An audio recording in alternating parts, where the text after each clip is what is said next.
Right, so in the chapters up to this point, we were talking about quite a bit of stuff with triads. Now I'm going to start getting into some more advanced stuff.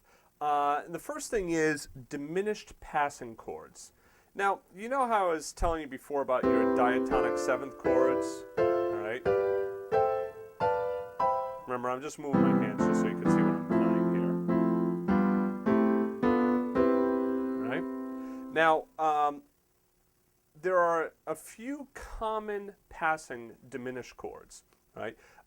There's sharp 1, sharp 2, and sharp 5 diminished, and also 7 diminished. Let me go through each one of them. So going from 1 to sharp 1 diminished, 2 to sharp 2 diminished, to 3. Now you've heard this pattern before. Okay, it's pretty common. The other one is going from 5 up to sharp 5 diminished to 6. Right? And the last one is going from 7 diminished to 1. Now, let me explain a little bit about how diminished chords work. The diminished chord normally wants to resolve up a half step or down a half step. Right? So let's say you're going from a C to a D, right? If you're going from a C major to a D minor, a lot of times you can throw in that diminished chord in between. So C to C sharp diminished to D minor. Now notice what I did over here. I played this, which looks like G diminished, doesn't it? That's because there's really only 3 different diminished chords. There's C diminished, C sharp diminished, and D diminished. And really, if you look at it, these notes are the same thing as E flat diminished, same thing as F sharp, same thing as A. It's because the diminished chord is a symmetrical chord. It's made up of all minor thirds, right? So if you know C diminished, you also know E flat diminished. All you gotta do is put an E flat in the bass. You also know G flat diminished. All you gotta do is put a G flat in the bass. And you also know A diminished. Check this out. If I play C diminished over here, but then I change the bass only,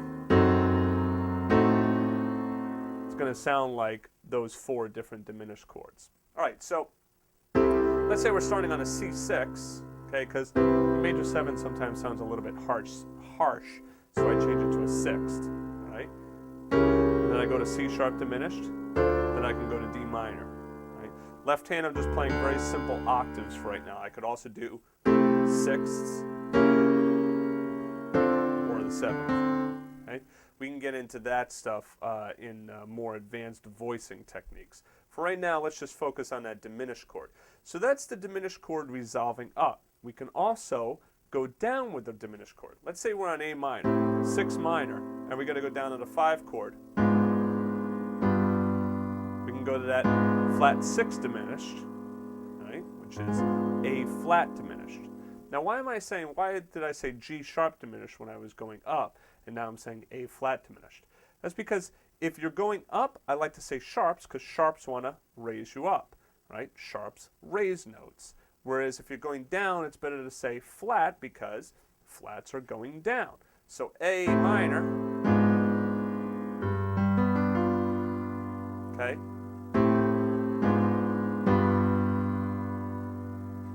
Oh, excuse me. I think I have to sneeze, but no, it's passed. A minor going down to A flat diminished makes more sense. And if you saw it written in music, it'd be easier to go A to A flat to G rather than A, G sharp, now take away the sharp and just play G. All right. So anyway, flat 6 diminished is good. This is a very common one. Say you're coming down from the 3 chord.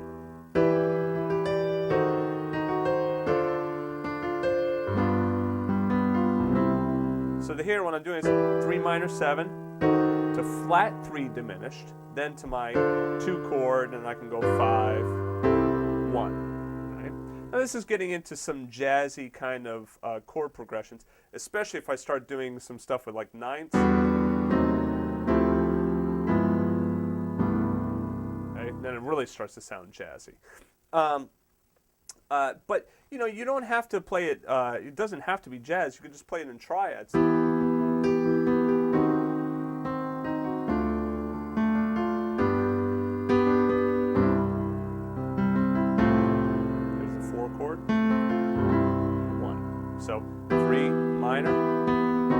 flat 3 diminished. Notice I'm playing the E flat down here, even though this looks like a C diminished. Right? It's all the same notes. Then to 2 minor, 5, and here I can do that 7 diminished, going up to the 1. So sharp 1 diminished wants to lead you to 2, right? It's usually a minor chord, 2 minor. Sharp 2 diminished usually wants to lead you to 3 minor. Sharp 5 diminished usually wants to lead you to 6 minor. And 7 diminished wants to lead you to 1.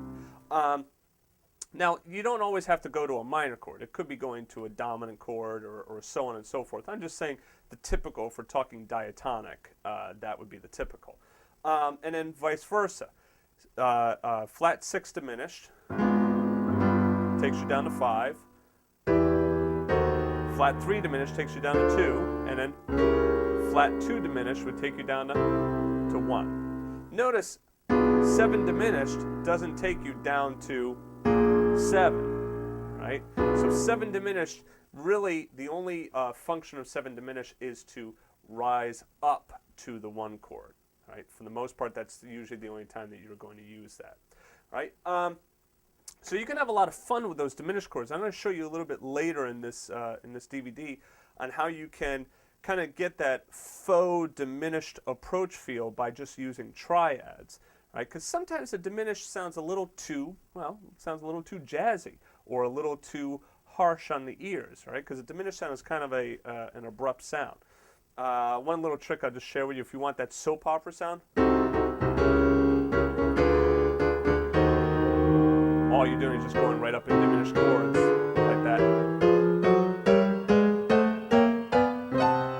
Those kinds of sounds are good to know, and those kinds of tricks are nice to know because, you know, you never know when you want to, like, a little bit of comic relief or whatnot. You know, especially it helps to lighten the mood if you're in the middle of a rehearsal.